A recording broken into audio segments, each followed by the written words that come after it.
Hello বন্ধুরা, তোমরা কেমন আছো? আমি খুব ভালো আছি। তো সকালেই দেখিয়েছিলাম আজকে আমি আমার যা বাজারে গেছিলাম। তো আমি আমার যা তোমার বাজার থেকে ইলিশ মাছ নিয়ে এসেছি।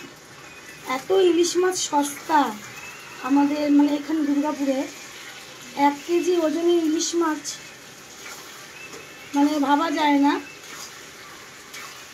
1000 টাকারও কম দাম। তো আমি নিয়ে এসেছি আজকে। তো এই যে ইলিশ মাছের মাথা দিয়ে কচুর শাক করছি, দেখতেই পাচ্ছ। কচুর শাক ইলিশ মাছের মাথা দিয়ে আমি যেরকম শুকনো লঙ্কা 5 ফোড়ন একটু রাঁধুনি ফোড়ন দিই,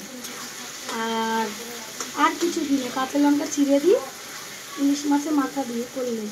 আর কিছু দিই না, একটু মিষ্টি দেবো। কচুর শাক বলে একটু মিষ্টি দিতে হয়। তো দেখাচ্ছি আরও। এই যে দেখতে পাচ্ছ ইলিশ মাছ, এটা আমি ভাপা করবো। মাখিয়ে রেখেছি, টক দই দিয়েছি, পোস্ত বাটা, সর্ষে বাটা আর কাঁচা লঙ্কা বাটা, সর্ষের তেল দিয়ে মাখিয়ে রেখেছি। এটা ভাপা করবো, আর কিচ্ছু দেবো না। আর আমার কুটুর জন্য মানে আমার জায়ের মেয়ের জন্য ইলিশ মাছ দিয়ে একটু পাতলা ঝোল করে দিয়েছি গাজর আলু দিয়ে, কারণ ও তো ঝাল খাবে না, আর মাছটা দিয়ে করে দিয়েছি। আর আমার ছেলে খাবে ইলিশ মাছ ভাজা আর তেল, সেটা রাখলাম। সর্ষেও খাবে, ওর আছে ইলিশ মাছ হলে ওকে তেল আর ভাজা রাখতেই হবে আমার ছেলের জন্য। তারপরে তোমার কচুর শাক করো বা সর্ষে দিয়ে করো, যা করো সেটাও খাবে, সর্ষে দিয়ে করলেও খাবে। আর আমার দেওরের আর আমার শ্বশুরের আর আমার ছেলে, ওদের আবার সর্ষে দিয়ে ভালোবাসে কচুর শাক বা কচুর না, সরি কচুর শাক না, মানে মাছটা। আর আমার আবার ভালো লাগে একটু পাতলা ঝোল, বেগুন দিয়ে, কালো জিরে, কাঁচা লঙ্কা, কোনো মশলা দিই না। আমি আবার ইলিশ মাছের ঝোল করলে মশলা দিই না। আমি অনেক রকমের ভালো ইলিশ মাছ করি।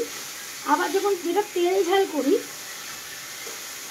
সেটা আমি একটু জিরে বাটা দিই, একটু লঙ্কা কাঁচা লঙ্কা বাটা দিয়ে, এই সর্ষের তেল দিয়ে, কালো জিরে ফোড়ন দিয়ে বসিয়ে দিই। তো কারা কিরমভাবে কচুর শাক করো আমাকে কিন্তু কমেন্ট বক্সে জানাবে। তো আমার যা যখন প্রথম বিয়ে করে আসে তখন একদমই মানে কি বলবো, ঝাল এক ফোঁটাও খেত না। আমার যা একটা লঙ্কাও খেত না। সেই মানুষটাই যে আমার যা, সেই মানুষটা আজকে মানে ভালো ঝাল খায়। আমি যা রান্না করি ঝাল দিয়ে, আমি তো ঝাল দিয়ে করি, ঝাল খেতে খুব ভালোবাসি। কাঁচা লঙ্কা, শুকনো লঙ্কা না। তো বলে দিদি তুমি যা করবে তাই খাবো, উ করবে তবু খাবে, বুঝেছো? তো এই চলছে বৃষ্টি বাদলার, গরম তো কমছে না। তো আজকের এই রেসিপি, কালকে রাতে খাসির মাংস হয়েছিল, সেটা তোলা হয়নি, বলা হয়নি। এটা একবেলার জন্য দেখা যায়। ইলিশ মাছটা হোক, ইলিশ মাছটা হলে আমার শ্বশুর আমার দেওর ভীষণ ভালো খায়। তুমি জামা পরোনি কেন? তুমি জামা পরোনি কেন বলে দাও হ্যালো হ্যালো। ব্যাস, ও জামা পরেনি, ছেলেও ঘুমিয়ে আছে ওদিকে। তো এখনকার মতো টাটা বন্ধুরা।